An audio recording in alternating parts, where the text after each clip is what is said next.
আর কিছুক্ষণ পরেই কিন্তু হযরত শাহজালাল আন্তর্জাতিক বিমানবন্দরে অবতরণ করবেন তারেক রহমানের বহনকারী বিমান এবং ইতোমধ্যেই কিন্তু বাংলাদেশের মাটিতে পৌঁছেছেন তারেক রহমান। সিলেট বিমানবন্দর থেকে যাত্রা শুরু করেছেন ঢাকার উদ্দেশ্যে এবং সেখানে ঢাকার উদ্দেশ্যে যাত্রা শুরু করে ঢাকায় পৌঁছানোর পরেই কিন্তু তিনি রওনা দেবেন এই সমাবেশ স্থলের দিকে, যেখানে তারেক রহমানের জন্য সংবর্ধনার জন্য ব্যবস্থা করা হয়েছে। সেই সমাবেশ স্থলের দিকে প্রবেশ করবেন এবং ঠিক আপনারা দেখতে পাচ্ছেন যে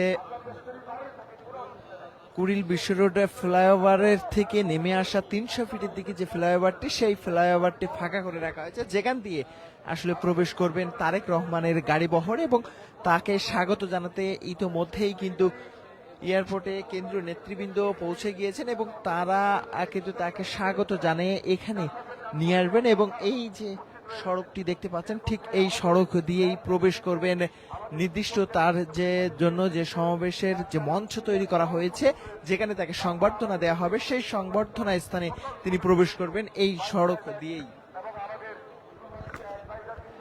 হ্যাঁ, এবং এই তাকে ঘিরে নিরাপত্তা ব্যবস্থা আপনারা লক্ষ্য করতে পারছেন। সেনাবাহিনীর চৌকস সদস্য দল রয়েছে এবং এরই পাশাপাশি বিজিবির সদস্যরাও রয়েছেন।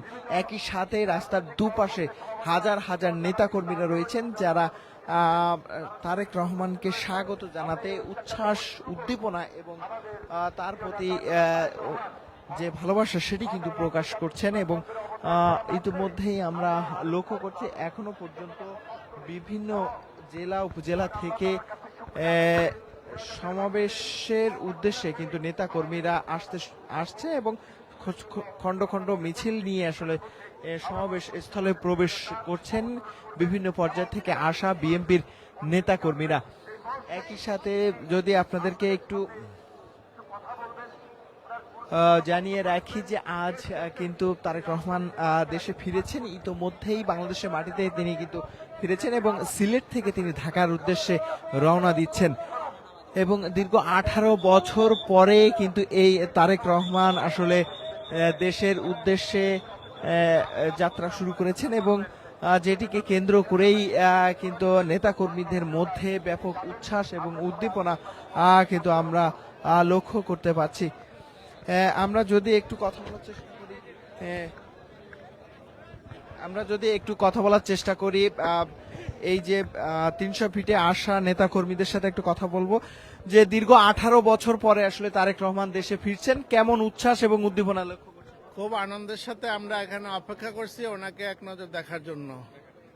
কিছুক্ষণের মধ্যে দেশ নায়ক তারেক জিয়া আমাদের সামনে উপস্থিত হবেন, গাড়ি দিয়ে অতিক্রম করবেন আমাদের সামনে দিয়ে, এই ফ্লাইওভার দিয়েই।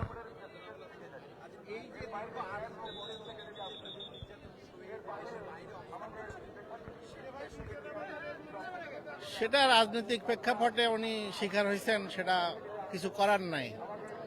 এখন আবার সময় হয়েছে, উনি ক্ষমতায় আসতেছেন, নির্বাচন সামনে, বাংলাদেশের প্রেক্ষাপটে যখন যা ঘটে তাই মানতে হয়।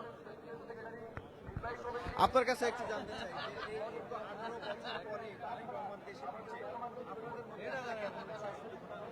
আমাদের মধ্যে ব্যাপক উচ্ছ্বাস এবং আনন্দ, সেই সঙ্গে সঙ্গে দেশবাসী সবারই আনন্দ উচ্ছ্বাস এবং যে 16-17 বছরে যে অত্যাচার নির্যাতন এই বাংলাদেশের মানুষ সহ্য করেছে, হামলা মামলার শিকার হয়েছে, সেই সঙ্গে সঙ্গে জেল জুলুম অত্যাচার গুম খুন হয়েছে।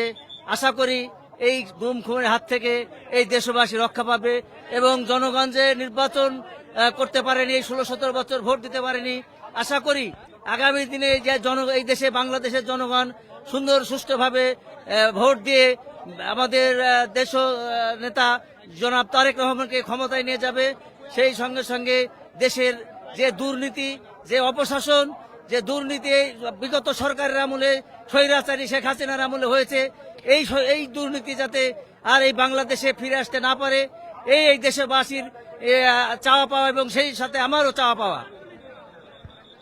প্রিয় দর্শক, আমরা যেমনটি আসলে শুনছিলাম, এই ৩০০ ফিটের আশা নেতাকর্মীরা কিন্তু কথা বলছিলেন এবং তাদের সাথে আমরা কথা বলার চেষ্টা করছিলাম। দীর্ঘ 18 বছর পরে যে তারেক রহমান দেশে ফিরছেন, সেটিকে কেন্দ্র করে তাদের মধ্যে যে উচ্ছ্বাস এবং যে উদ্দীপনা সেটি কিন্তু লক্ষ্য করা যাচ্ছে। ইতোমধ্যেই আমরা দেখতে পাচ্ছি যে আসলে নিরাপত্তার ব্যবস্থায় কিন্তু এখানে রয়েছে আসলে সেনাবাহিনীর কর্মীরা রয়েছেন, একই সাথে বিজিবির সদস্যরা রয়েছেন নিরাপত্তায় এবং হাজার হাজার নেতা কর্মীরা তারা কিন্তু এখানে আসলে অবস্থান করছেন এবং তাদের আসলে সামাল দিতে কিন্তু এখানে সেনাবাহিনীরা তৎপর রয়েছেন এবং তারা কাজ করে যাচ্ছেন। তো দর্শক, এই ছিল 300 ফিট থেকে সবশেষ তথ্য এবং আপনাদের সঙ্গে যুক্ত ছিলাম। আপনাদের সঙ্গে আবারও যুক্ত হব। সেই পর্যন্ত সবাই ভালো থাকবেন, সুস্থ থাকবেন।